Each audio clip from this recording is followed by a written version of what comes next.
En estos 15 minutos que tengo, más que un seminario, quisiera hacer una reflexión con todos ustedes. Primero, felicitar al Senado de Chile en su 10º aniversario de organización de este Congreso Futuro. Y el tema de la reflexión se titula "La ciencia no es cara, cara es la ignorancia".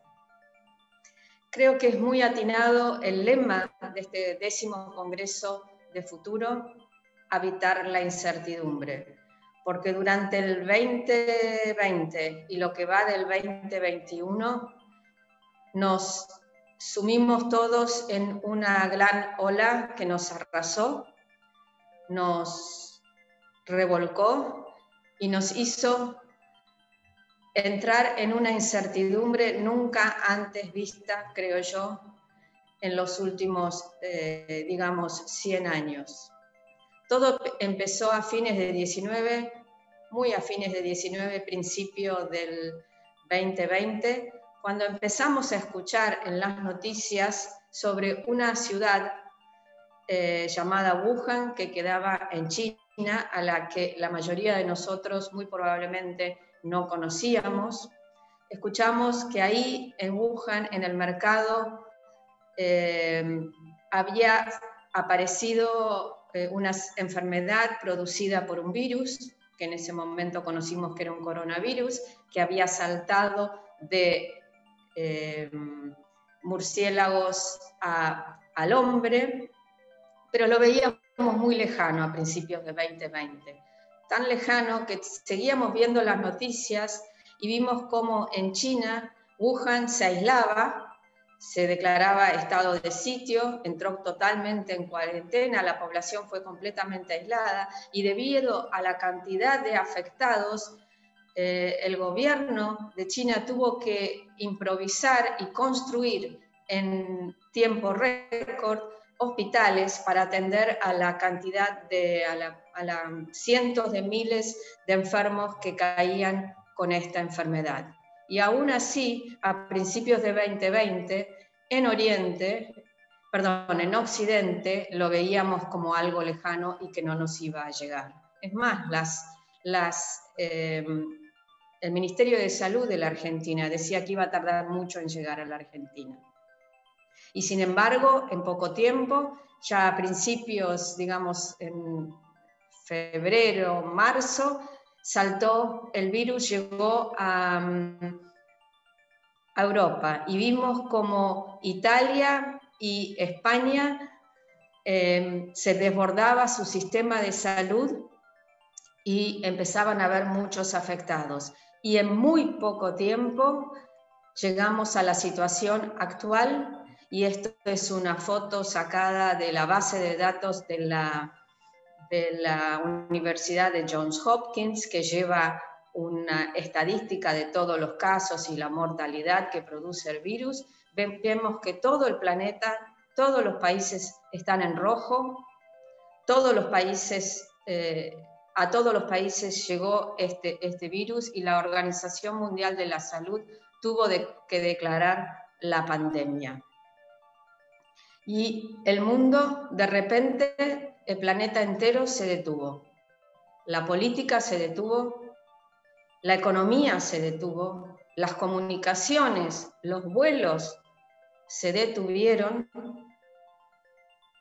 y cada uno de nosotros nos pusimos en modo espera y tuvimos que guardarnos en nuestras casas y empezaron las cuarentenas. Y nunca antes habíamos sentido esta incertidumbre y habíamos habitado esta incertidumbre que nos producía tanta angustia. Sin embargo, hubieron dos actividades de la sociedad que nunca como antes tuvieron que responder ante esta pandemia. Y estos fueron, por un lado, el sistema de salud, que tuvo y tiene todavía que atender a todos los enfermos, y por otro lado, el sistema científico, que tuvo que salir a buscar alguna solución para esta pandemia que nos afectaba a todos. Y mucha presión pusieron los gobiernos y el sistema político y toda la sociedad en su conjunto, tanto en el sistema de salud como en el sistema científico. ¿Podríamos haber prevenido esta pandemia? No sé si prevenido, pero sí era una pandemia que era esperable.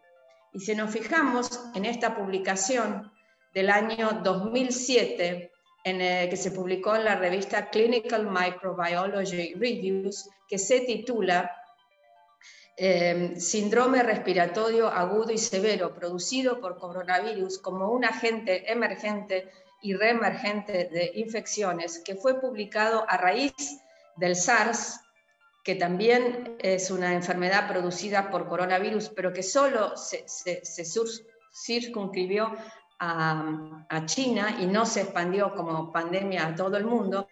Se concluye en este trabajo, aquí al final, y yo lo voy a traducir, que los coronavirus se sabe que pueden producir recombinación genética y que esto puede llevar a nuevos genotipos de virus, como los que estamos viendo ahora, y a nuevos brotes. La presencia de un gran reservorio de coronavirus en los murciélagos, en conjunto con los usos y costumbres en el sur de China de comer animales exóticos, es una bomba de tiempo. Y por lo tanto, la posibilidad de la reemergencia del SARS o de otras formas de infecciones producidas por virus que saltan de animales producidos en laboratorios, es algo que no puede ser ignorado y para lo cual tenemos que estar preparados. Esto fue en el 2007, 13 años después tenemos la pandemia del coronavirus. Entonces, como dije al principio, nunca como antes, que yo recuerdo, siendo científica, a los científicos se nos exigió tanto, se nos puso tanta presión y se esperó tanto de nosotros. O sea que la ciencia de repente pasó a un primer plano por encima de la política y por encima de la economía. Pero no solo los científicos hablábamos de ciencia durante esta pandemia. La sociedad en su conjunto empezó a utilizar y a aprender y a conocer y a utilizar términos que nunca antes habían escuchado ni sabían lo que querían decir. O sea que la ciencia de repente estuvo en boca de todos, en boca de toda la sociedad. Y escuchamos como nunca antes palabras como COVID-19, SARS-CoV-2, coronavirus, pero no quedó ahí, sino que toda la sociedad en su conjunto se volvió experta en hablar de anticuerpos, proteína Spike, receptor ACE, ARN, PCR, hisopados y luego PCR, aplanar la curva, todos se volvieron expertos y opinólogos, y más allá de la parte científica de biología, todos tuvimos que volvernos expertos en tecnología para poder comunicarnos, expertos en Meet y expertos en Zoom. O sea que la ciencia y las palabras científicas se volvieron moneda corriente y estuvieron y están todavía en boca de todos. Pero paradójicamente apareció una postal en la sociedad que yo nunca antes había visto, salvo en los países asiáticos. ¿Y qué es esto?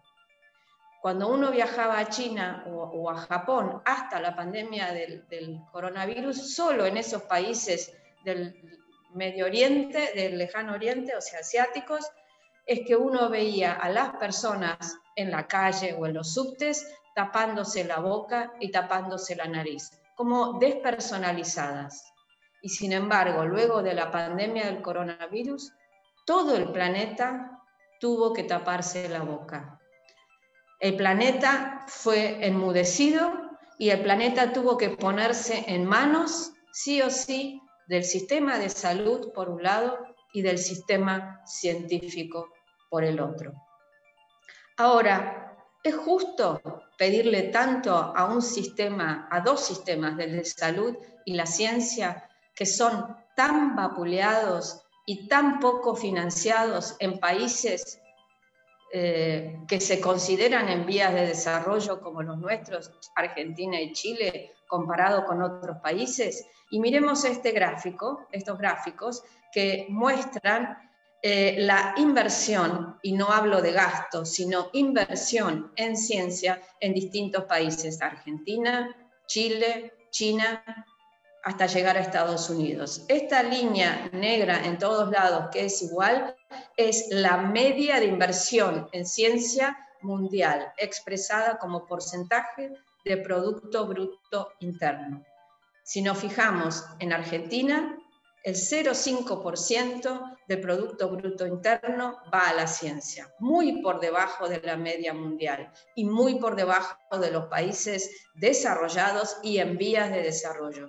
Chile, 0,3% en el año 2018. Comparémoslos como países con Israel, que 4,9%, Japón, 3,2%, Estados Unidos, 2,8%, Reino Unido 1,7%, todos países desarrollados donde la inversión en ciencia supera el 2% y en algunos casos ampliamente el 2% del Producto Bruto Interno. Y en países que decidieron entrar en la vía de desarrollo, por ejemplo, Corea, que desde el año 2000 al 2019 sostenidamente aumenta su inversión en ciencia y tecnología hasta llegar al 4%, y China, la República China, que pasa de un valor muy parecido a la inversión en ciencia en Chile y en Argentina, pero empieza a subir su inversión sostenidamente hasta el 2%. Aunque no sea justo y aunque no... aunque la inversión ha sido sostenidamente baja, el sistema científico, el cual yo conozco, que es el argentino, respondió, y respondió en forma muy positiva. Apenas se comenzó la pandemia, se declaró la pandemia en marzo, el Ministerio de Ciencia y Tecnología e Innovación Productiva en la Argentina conformó la unidad llamada Coronavirus COVID-19, en la cual se convocó a una gran cantidad de excelentes científicos nacionales del país a esta unidad y se les dio dinero como para poder desarrollar tanto tratamientos como distintos proyectos para poder paliar esta pandemia. Y quisiera nombrar 4 proyectos que llegaron a un fin muy importante en nuestro país. Por un lado, tenemos el proyecto liderado por la doctora Andrea Gamarnik. Andrea Gamarnik es una destacada viróloga que trabaja en nuestro país y en el lapso de, creo que fueron 90 días, pudo desarrollar un kit para detectar anticuerpos IgM del virus en sangre. Por otro lado, otro de los proyectos que se acaba de aprobar recién por nuestro ente regulador de medicamentos, el ANMAT, es el uso del suero equino hiperinmune. Y por otro lado, otros 2 trabajos, otros 2 ensayos clínicos importantes que salieron de nuestro sistema científico sanitario fue sobre el uso del plasma de convalecientes en pacientes con COVID-19. Si se utiliza el plasma de convalecientes al comienzo de la enfermedad, día 1, 2 y 3, sí se previene el curso severo y la mortalidad de la enfermedad. Gracias al apoyo que los países centrales han dado a la ciencia y técnica, esta pandemia va a poder ser enfrentada con vacunas en tiempo récord, desarrollo de vacunas en solo un año. Ahora bien, si estas vacunas son efectivas, como lo están demostrando, muy probablemente a mediados del 2021 o a fin del 2021 dejemos de habitar esta incertidumbre.